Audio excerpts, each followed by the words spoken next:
అధ్యక్ష, ఈ రాష్ట్రంలో జరిగినటువంటి విషయాల మీద ప్రభుత్వం తరపున స్పష్టమైనటువంటి ఒక ప్రకటన రావాలా. అధ్యక్ష, గతంలో కూడా ఇదే రాష్ట్రంలో ఈ రోజు జరిగినాయి, గతంలో జరిగినాయి. ఒక్కొక్క అపార్ట్మెంట్ లో క్రషర్లకు ఎట్లా లక్షల టన్నులు ఈ రోజు ఈ 2 సంవత్సరాలు జరిగినటువంటి గతంలో జరిగినటువంటి ఈ రాష్ట్రంలో ఈ రాష్ట్ర ప్రజలకు సంబంధించినటువంటి ఖజానా డ్యూటీ మీద దాని మీద ప్రభుత్వం చెప్పాలి. ఇన్ని అక్రమాలు జరిగినా ఈ అక్రమాల మీద ప్రభుత్వం ఇట్నుంచి వీళ్ళు ఆరోపణ చేస్తారు, అట్నుంచి వాళ్ళు ఆరోపణ చేస్తారు. కానీ జరుగుతున్నటువంటి విషయాల మీద ప్రభుత్వం సమాధానం చెప్పాలి గట్టిగా. ఈ విషయంలో 10 ఏళ్ళు జరిగినాయి కదా గతంలో కూడా. మీరు అందుకే అధ్యక్ష ముందు సభని ఆర్డర్లో పెట్టి మాకు అవకాశం ఇవ్వాలా. మేము మాట్లాడుతున్న విషయాలు ప్రజలకే తెలిసే పరిస్థితి లేకుండా వాళ్ళ మీద కొట్లాడలేకపోతే ముందు సభని మీరు ఆర్డర్లో పెట్టండి అధ్యక్ష.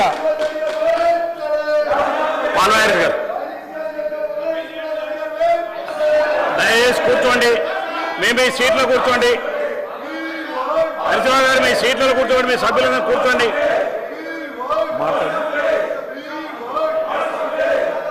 స్పీకర్ గారు స్పీకర్ గారు కొంచెం హౌస్ ఆర్డర్లో పెడితే మేము మాట్లాడతాం. మేము మాట్లాడేది ఎవరికి వినిపించట్లేదు. దయచేసి ప్లీజ్ మీరు దయచేసి కూర్చోండి, మేము మీ సీట్లలో కూర్చోండి ప్లీజ్. మీ సీట్లలో కూర్చోండి. నేను మీరు మాట్లాడారు హరీష్ గారు, మీరు మాట్లాడు.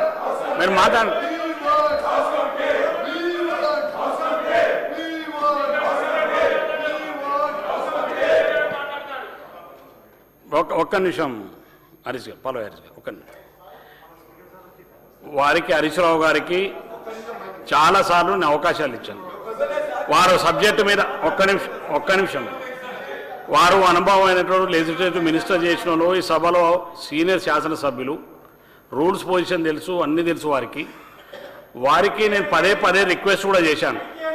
శ్రీనివాస్ రెడ్డి గారు మంత్రి గారి పేరు మీరు ఆ కంపెనీలో సంబంధం లేనటువంటి వ్యక్తి పేరు తీసి వారిపైన వ్యక్తిగతమైన మీరు ఆరోపణ చేశారు కాబట్టి మీరు ఆ వర్డ్స్ను విత్డ్రా చేసుకొని మీ కార్యక్రమం మీ సబ్జెక్టు కొనసాగించండి నేను రిక్వెస్ట్ చేశాను.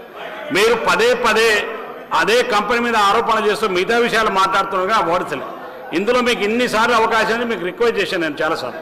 మీరు అందరికంటే సీనియర్ సభ్యులు, లెజిస్లేటివ్ అఫేర్ మినిస్టర్ చేసినటువంటి వారు, మీరు అనుభవం లేనటువంటి వాళ్ళు, మీరు పదే మీరు ముందు మీ సీట్లలో కూర్చోండి. ముందు మీ సీట్లలో కూర్చోండి దయచేసి ప్లీజ్. మీరు సీట్లలో కూర్చోండి. ముందు మీరు కూర్చుంటాం. మీరు కూర్చోండి, ఇస్తాను. మీరు కూర్చోండి. మీరు మీ సీట్లలో కూర్చో హరీశ్రావు గారు అవకాశం ఇస్తాను. మీరు మీ సీట్లలో కూర్చుంటే హరీశ్రావు గారు అవకాశం ఇస్తాను. మీరు మీ సీట్లలో కూర్చోబెట్టండి. మీ సభ్యులకు కూర్చోమని చెప్పండి. మీరు మైక్ ఇవ్వండి కానీ మీ సీట్లలో మీ సభ్యులందరూ దయచేసి ఎవరి సీట్లలో వాళ్ళు కూర్చోండి. హరీశ్రావు గారికి నేను పదే రిక్వెస్ట్ చేసినాను, మళ్ళీ కూడా చేస్తున్నాను. మీ సభ్యులను మీ యొక్క సీట్లలో కూర్చోమని చెప్పండి. మహేశ్వరి అధ్యక్ష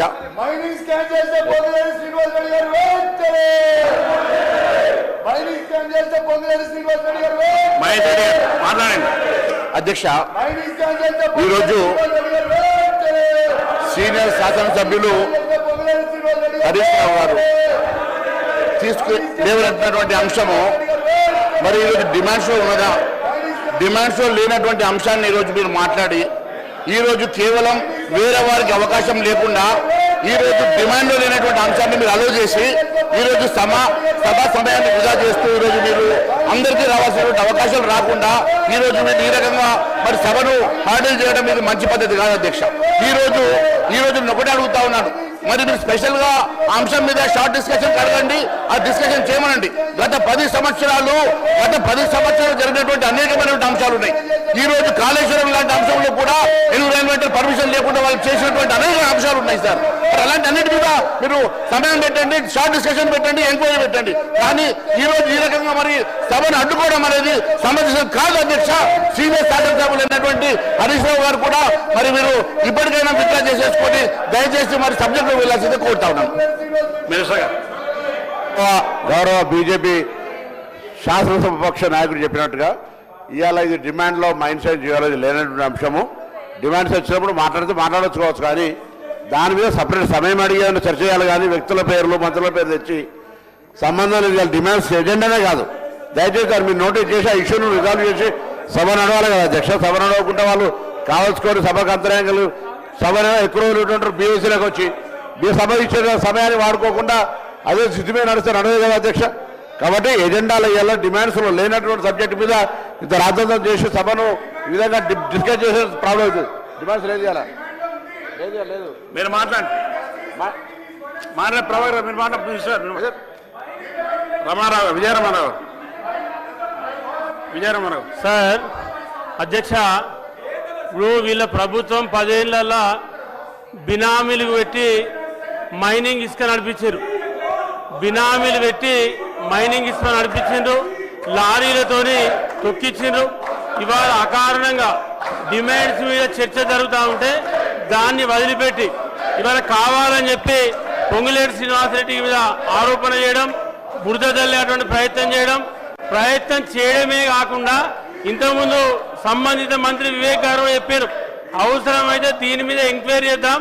లాస్ట్ 10 సంవత్సరాల ఏం జరిగింది, ఈ 2 సంవత్సరాల 3 నెలల్లో ఏం జరిగింది అనేది చెప్పంగా కూడా వాళ్ళు కావాలని చెప్పి సభను అడ్డుకొని సభను పక్కతో పట్టించేటువంటి ప్రయత్నం ఏదైతే చేస్తా ఉన్నారో అది కరెక్ట్ కాదు.